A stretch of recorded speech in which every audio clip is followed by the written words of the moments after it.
Tuklasin ang nangungunang kamangha-manghang tanawin ng Davao, mula sa mararangyang tuktok ng bundok hanggang sa makukulay na mga isla at mga wildlife.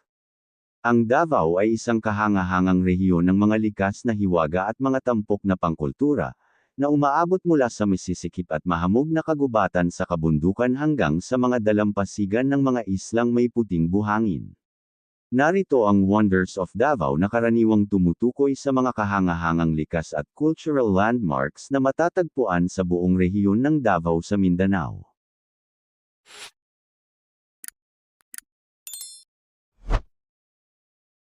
Azuela Cove Seaside Promenade. Isang bagong bukas na coastal park sa Lanang na nagbibigay ng preskong paglalakad sa tabing dagat at kahanga-hangang malalawak na tanawin ng Samal Island at ng Davao Gulf. Ang Azuela Cove Seaside Promenade ay isang park sa baybayin at open-air na destinasyon para sa pamumuhay sa Davao City. Matatagpuan ito sa loob ng 25 hectares mixed-use development ng Ayala Land sa Lanang, at nag-aalok ito ng kaaya-ayang tanawin at pet-friendly na kanlungan sa baybayin. Libre para sa publiko, bagaman paminsan-minsan ay nag-aalok ang mga kalahok na tindahan ng mga picnic package o mga benepisyo sa pagpasok para sa partikular na halaga ng paggastos. Dinisenyo para sa mga masayang paglalakad, pagjo-jogging, mga picnic, at pagtanaw ng magagandang paglubog ng araw. Napapalibutan ng mga inayos na luntiang espasyo, mga kainan sa tabing dagat, at mga pagpipilian sa pamimili sa katabing Azuela High Street. Rojas Night Market. Ang Rojas Night Market ay isang masiglang market sa lansangan na open-air sa lungsod ng Davao. Ginaganap ito tuwing gabi sa kahabaan ng Rojas Avenue, at isa itong masiglang sentro na kilala sa abot-kayang street food ng mga Pilipino, mga lokal na delicacy, at mga second-hand na damit, na dinarayo ng mga turista at mga lokal para sa isang masiglang karanasan sa gabi. Nag-aalok ng malawak na iba't ibang abot-kayang kasuotan, aksesorya, at mga handmade na pasalubong. Ang vibrant heart of Davao's culinary scene, kung saan maaari kang tumikim ng walang katapusang hanay ng street food, sariwang durian, at mga lokal na delicacy. May mga itinalagang lugar kung saan ang mga bisita ay maaaring magpamasahe sa open-air massage sa abot-kayang halaga mula sa mga lokal na masahista. People's Park. Isang 4 na ektaryang urban oasis sa heart of the city. Kilala sa mga dekalidad nitong pasilidad, tampok dito ang mga sumasayaw na fountain, isang aklatan para sa mga bata, at mga iconic na dambuhalang eskultura na nilikha ng Mindanaoan artist na Kublai Milan na nagpaparangal sa iba't ibang etnikong grupo ng rehiyon. Ang People's Park ay isang cultural-themed park sa Davao City.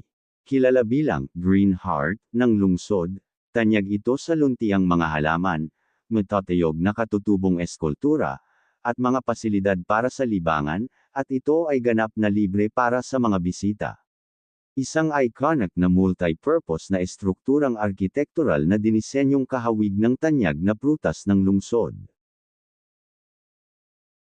Eden Nature Park at Resort. Isang malawak na resort sa bundok na matatagpuan 3,000 talampakan sa ibabaw ng antas ng dagat. Nag-aalok ito ng cool pine breezes, panoramic views ng Davao Gulf, at mga atraksyon tulad ng Deer Park at ng Skyrider Zipline.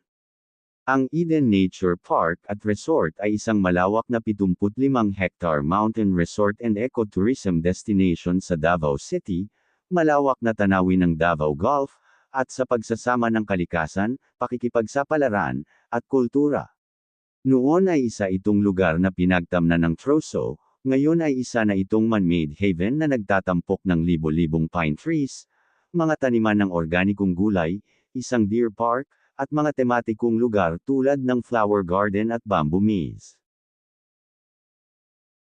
Dahican Beach. Matatagpuan sa Mati, Davao Oriental, ang crescent-shaped, white sand beach at kilala sa malinaw nitong tubig at bilang pangunahing destinasyon para sa mahilig sa dagat. Ang Dahican Beach ay isang kahanga-hangang 7 kilometers crescent-shaped coastline sa Mati City. Kilala sa pino nitong puting buhangin, crystal clear turquoise waters, at matatangkad na puno ng niyog. Ang paraisong nakaharap sa Pasipiko na ito ay pangunahing destinasyon para sa surfing, skimboarding, at pagmamasid sa mga yamang dagat. Ang beach ay isang kahangahangang 7 kilometrong kahabaan ng pino at puting buhangin at turquoise tubig sa Mati City. Kilala sa malalakas nitong alon, ito ay pangunahing destinasyon para sa surfing at skimboarding. Ang pangalan nito ay mula sa lokal na salitang dahik, na nangangahulugang, gumapang mula sa dagat, upang mangitlog. Puhada Bay. Ang Puhada Bay ay isang protektadong santuwaryo sa dagat at baybayin sa Mati City, Davao Oriental. Sumasaklaw ito sa mahigit 21,000 hectares at kinikilala sa buong mundo dahil sa malilinis nitong puting buhangin na mga dalampasigan, kahangahangang tanawin ng mga bundok sa likuran, at mayamang biodiversity sa dagat. Matatagpuan sa baybayin ng Pacific Coast of Mindanao, ang bay ay isang bahagi ng Philippine Sea, na napapaligiran ng mga Puhada and Guanguan Peninsulas. Taglay nito ang malalawak na kagubatan ng Bakawan, mga damuhan ng seagrass, at masiglang mga coral reefs na nagsisilbing tirahan ng mga dugong, whale sharks, and sea turtles. Ito ay inuri bilang isang mahigpit na protected landscape at seascape ng pamahalaan ng Pilipinas, na idinisenyo upang balansehin ang napapanatiling ecotourism at ang pangangalaga sa mga indigenous fishing grounds. Davao City Coastal Road Park. Ang Davao City Coastal Road Park na opisyal na bahagi ng Davao City Coastal Road Esplanade ay isang 17.8 km coastal bypass highway na nagsisilbi rin bilang pampublikong lugar para sa libangan. Dinisenyo ito upang maibsan ang pagsisikip ng trapiko at magsilbing harang na panangga sa dalampasigan, at nagtatampok ito ng mga kaaya-ayang daanan para sa paglalakad, pagbibisikleta, at pag-eehersisyo na may tanawing nakaharap sa Davao Gulf. Umaabot ito sa kahabaan ng kanlurang baybayin ng lungsod, mula Bagua Playa sa timog hanggang R. Castillo Avenue sa Hilaga, na dumaraan sa Times Beach. Ang mga bahagi ng Esplanade, lalo na sa paligid ng playground Bagua Playa, ay may mga nakatalagang daanan para sa paglalakad, bike lane, palaruan ng mga bata, at mga lugar para sa skating. Isa itong paboritong lugar ng mga lokal at turista upang masilayan ang kahangahangang tanawin ng Samal Island, Mount Apo, at Davao Gulf, lalo na tuwing pagsikat at paglubog ng araw. Aliwagwag Falls. Matatagpuan sa Katiel, Davao Oriental, madalas itong tinatawag na pinakamagandang talon sa Mindanao. Ipinagmamalaki nito ang natatanging hagdang bangin na bumabagsak sa mahigit 100 antas sa gitna ng luntiang, madilim na berdeng rainforests. Ang falls ay malawak na itinuturing na highest waterfall in the Philippines.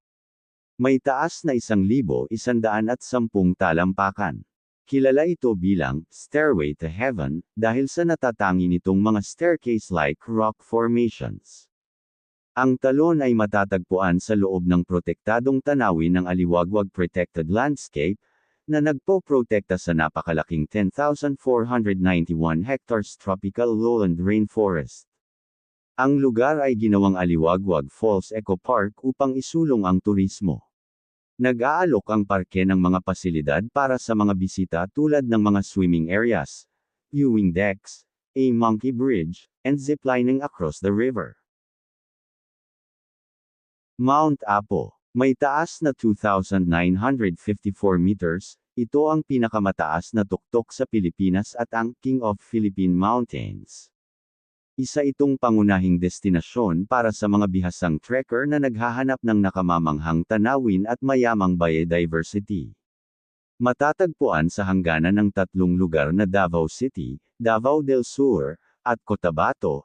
Ang Grandfather of Philippine Mountains ay isang protektadong likas na park, na tanyag sa mga sulfuric vent nito at bilang santuwaryo ng Philippine Eagle. Isa itong sulfuric, posibleng aktibong stratovolcano na may patag na tuktok na may 3 taluktok at isang malaking bunganga ng bulkan na may lapad na 500 metro na naglalaman ng isang maliit na lawa.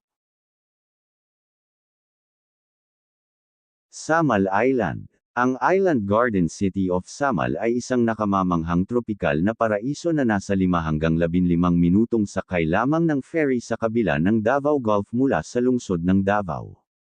Kilala ito sa powdery white sands, crystal clear turquoise waters, and unique ecological wonders tulad ng Montfort Bat Cave at Hajimit Falls.